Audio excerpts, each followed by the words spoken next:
Hindi ko akalain na darating ako sa puntong ganito.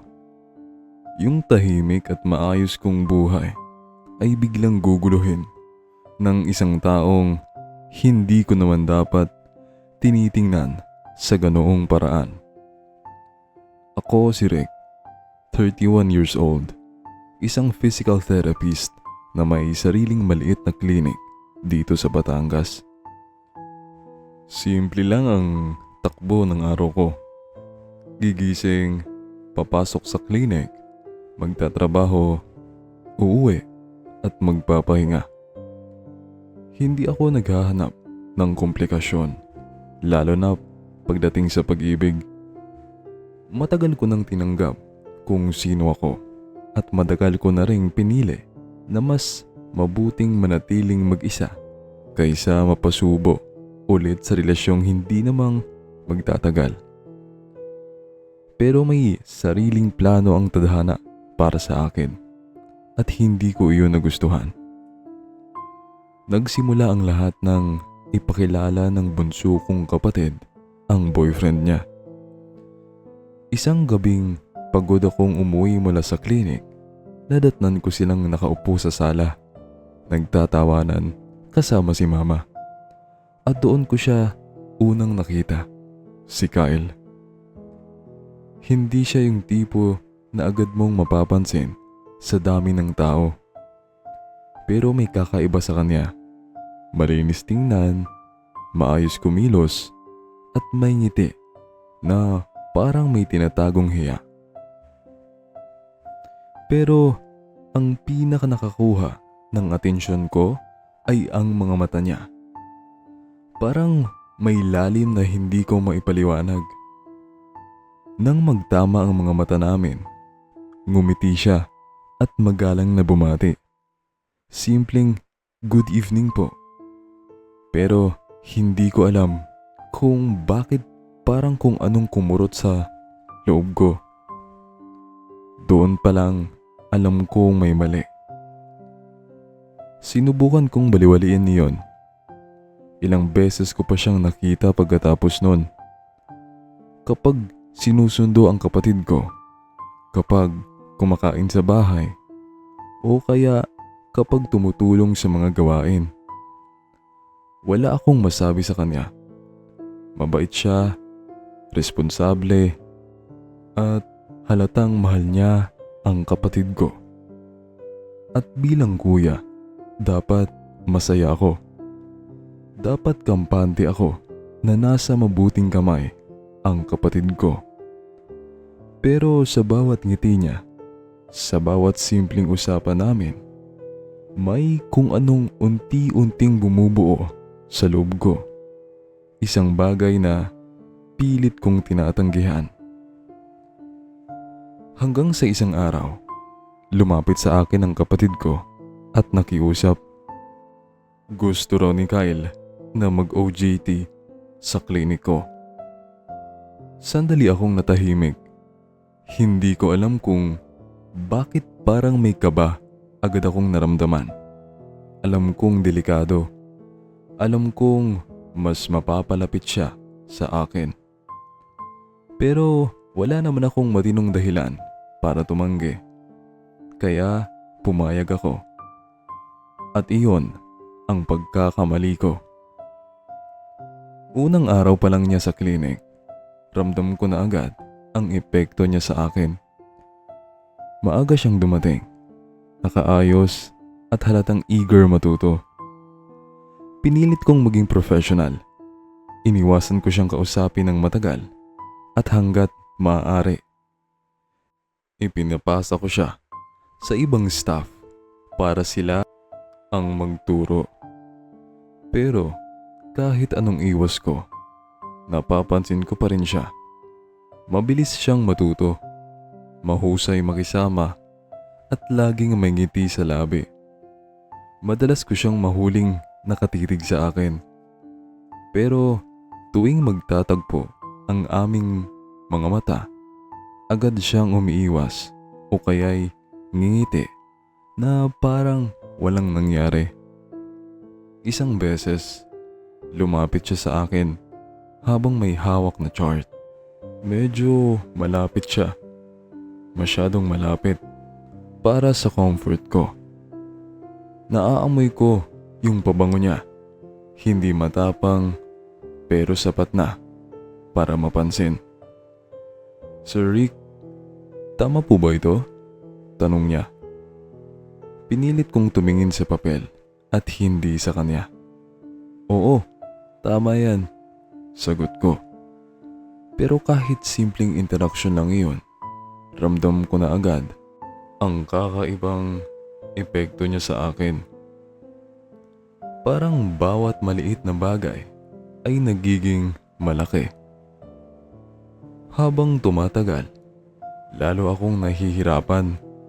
Hindi lang dahil sa nararamdaman ko, kundi dahil pakiramdam ko, hindi lang ako ang may ganitong iniisip. May mga sandaling nahuhuli ko siyang nakatitig sa akin. Hindi yung casual na titig lang, kundi yung parang may gustong sabihin. At sa tuwing mangyayari iyon, ako ang unang umiiwas. Ayokong bigyan ng kahulugan. Ayokong lumalim. Pero may mga pagkakataon, talagang hindi mo kayang kontrolin. Isang gabi, nagpaiwan siya sa klinik. Tapos na ang oras ng trabaho, nakaalis na ang lahat ng staff. Pero siya, nandoon pa rin. Sir, tutulungan ko na lang po kayo magligpit, sabi niya. Tumanggi ako sa una. Pero nagpumilit siya. Wala na akong nagawa. Tahimik kaming naglinis. Walang nagsasalita. Pero ramdam na ramdam ko ang presensya niya. Parang masyadong maliit ang klinik para sa aming dalawa. Habang nag-aayos ako ng mga gamit, naramdaman kong lumalapit siya. Sir, mahina niyang tawag. Paglingon ko, seryoso ang mukha niya. Iba sa nakasanayan kong masayahin niyang ekspresyon. Pwede po ba akong magtanong? Bigla akong kinabahan. Anong tanong? Pilit kong kalmadong sagot. Saglit siyang natahimik. Parang nag-iipon ng lakas ng loob. Matagal na po ba kayong single? Para akong natigilan. Hindi ko inaasahan ang tanong niya. Bakit? Balik ko. Ngumiti siya. Pero hindi iyon yung usual niyang ngiti. May halong kaba. Curious lang po. Huminga ako ng malalim bago sumagot. Oo, matagal na. Tumango siya. Pero hindi siya umalis. Nakatayo lang siya doon, nakatingin sa akin. At sa sandaling iyon, pakiramdam ko may gusto pa siyang sabihin. Pero pinili niyang manahimik. At ako, mas lalo akong naguluhan. Hindi na normal ang mga nangyayari. Hindi na ito ang simpleng paghanga lang. May kung anong namamagitan sa amin na hindi ko kayang pangalanan. Pero malinaw na hindi ito tama. Dahil sa bawat titig niya, sa bawat simpleng tanong, parang unti-unti niyang binubuwag ang pader na matagal ko nang itinatayo para sa sarili ko. At ang pinakamasakit doon, hindi ko na sigurado kung gusto ko pa ba itong pigilan. Simula nung gabing iyon, hindi na naging normal ang lahat para sa akin. Kahit anong pilit kong mag-focus sa trabaho, bumabalik at bumabalik sa isip ko yung paraan ng pagtitig niya, yung tono ng boses niya, at lalo na yung tanong niya na parang may ibang kahulugan. Hindi na ako mapakali. Sa klinik, sinubukan kong mas maging istrikto, mas maging professional. Pero parang lalo lang lumalapit ang sitwasyon sa kinakatakutan ko. Mas naging madalas ang mga pagkakataong kami lang ang magkasama. At mas naging komportable siya sa presensya ko. Isang bagay na lalo kong kinakabahala. Isang hapon, biglang nagpaalam ang isa kong staff dahil may emergency at naiwan kaming dalawa para tapusin ang ilang pasyente. Wala akong choice kundi turuan siya ng direkta. Habang ipinapakita ko sa kanya ang tamang paraan ng paghawak sa pasyente, napansin kong seryoso siyang nakikinig. Pero paminsan-minsan ay napapatingin siya sa akin. Hindi yung tingin na estudyante sa mentor. Iba, parang may hinahanap. Parang may gustong sabihin na hindi niya mailabas. At sa bawat segundo na magkalapit kami, mas nararamdaman ko yung init ng sitwasyon na pilit kong tinatakasan. Pagkatapos ng session, nagpasalamat siya. "Sir, ang dami ko pong natutunan sa inyo," sabi niya habang nakangiti. Tumango lang ako at umiwas ng tingin. Ayokong mahuli niya kung anong tumatakbo sa isip ko. Pero bago pa siya tuluyang umalis, bigla siyang nagsalita ulit. "Sir, okay lang po ba kung magpaiwan ako minsan? Gusto ko pa po kasing matuto." Hindi ko agad nasagot. Alam kong simpleng request lang yon. Pero para sa akin, parang may ibang ibig sabihin. Sa huli, pumayag pa rin ako. Kahit alam kong lalo lang akong mahihirapan. Dumating ang mga gabing lagi na siyang nagpapaiwan. Naging rutina namin ang maglinis, magayos ng gamit at magkwentuhan kahit sandali. Doon ko siya mas nakilala. Simple lang ang pangarap niya. Makapagtapos, matulungan ng pamilya, at mabigyan ng magandang buhay ang kapatid ko. Sa tuwing nababanggit niya iyon, parang may kumikirot sa dibdib ko. Kasi alam kong totoo siya. At alam kong mali ang nararamdaman ko. Pero may isang gabi na tuluyan ng sumubok sa akin. Tahimik kaming nag-aayos ng mga kagamitan nang biglang nag-brown out. Biglang nagdilim ang buong klinik. Napamura ako ng mahina habang kinakapa ang phone ko. Siya naman napalapit sa akin. "Sir, okay lang po kayo?" tanong niya. Sa sobrang dilim, halos magkadikit na kami. Ramdam ko ang hininga niya. Ramdam ko ang init ng katawan niya. At sa sandaling iyon, parang tumigil ang oras. "Okay lang," sagot ko. Pero hindi ako sigurado kung naririnig niya ng maayos. Ilang segundo kaming nanatiling ganun. Walang nagsasalita. Pero parehong may nararamdaman. Hanggang sa kusa siyang umatras ng konti. "Pasensya na po," mahina niyang sabi. Pero bago pa ako makasagot, bumalik ang ilaw. At doon ko nakita ang mukha niya. Namumula siya. At hindi niya ako matitigan. Doon ako tuluyang natakot. Hindi na ito normal. Hindi na ito ang isang panig lang. Hindi ko alam pero iba ang atmosphere sa amin sa mga oras na iyon. Naramdaman ko na lang ang unti-unti niyang paglapit at ang haplos ng kanyang mga kamay sa akin.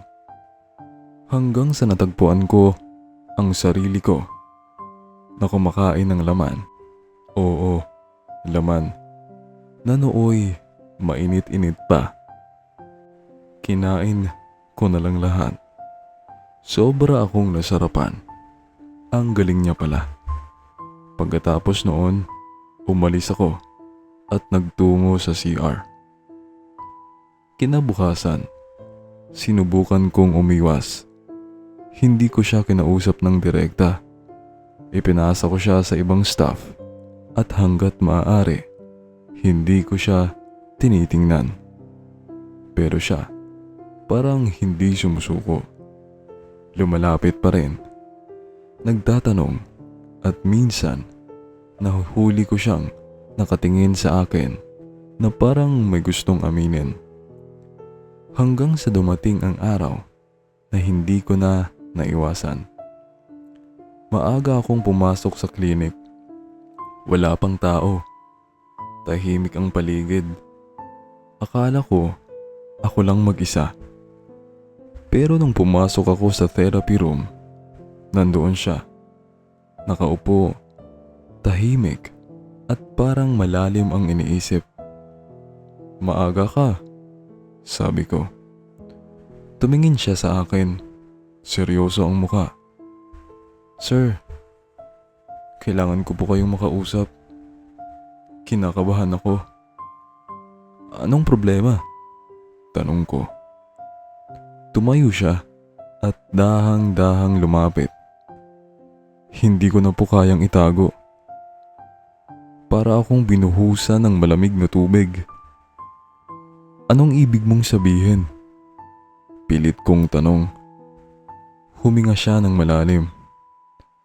Simula pa lang po nung unang beses kitang nakita, iba na yung naramdaman ko. Hindi ako nakagalaw. Parang nawalan ako ng boses.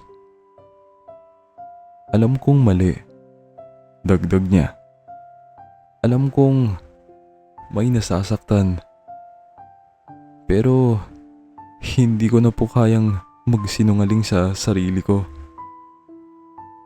Ang bigat ng hangin sa pagitan namin. Gusto kong umatras. Gusto kong pigilan siya. Pero hindi ko magawa. Please, tumigil ka. Mahina kong sabi. Pero imbes na umatras, lalo siyang lumapit. Hindi niyo rin po ba nararamdaman? Tanong niya. At doon, ako tuluyang bumigay. Hindi sa ginawa ko, kundi sa katotohanang hindi ko na kayang itanggi. Tahimik akong napapikit at sa unang pagkakataon, inamin ko sa sarili ko. Oo, nararamdaman ko rin. Pero hindi ibig sabihin nun ay tama. Dahan-dahan akong umatras at tumingin sa kanya. Mali to, sabi ko. Pilit na matatag ang boses. May girlfriend ka, kapatid ko. Parang nasaktan siya sa sinabi ko. Pero tumango siya. Alam ko po. Kung alam mo, dapat mas alam mong hindi pwede. Dagdag ko. Tahimik siya. At sa katahimigang yon, pareho naming naintindihan ang lahat. May nararamdaman kami para sa isa't isa. Pero hindi namin pwedeng piliin iyon. Huminga ako ng malalim at inayos ang sarili ko. Tapusin mo ang OJT mo, sabi ko. Gawin mo kung ano ang tama. Tumango siya. Kahit halatang nahihirapan. Bago siya umalis ng kwarto, saglit siyang tumigil. Sir, pasensya na po. Hindi na ako sumagot. Pagkaalis niya, doon lang ako tuluyang napaupo. Pakiramdam ko, may nabasag sa loob ko. Alam kong iyon na ang huli. Kailangan kong tapusin kung ano man ang namamagitan sa amin bago pa ito tuluyang lumala. At kahit masakit, iyon ang pipiliin ko. Dahil minsan, ang totoong pagmamahal ay hindi pinipilit, pinapalaya. Hanggang dito na lang at maraming salamat sa pagbasa sa aking kwento. Lubos na gumagalang at nagpapasalamat. Rick.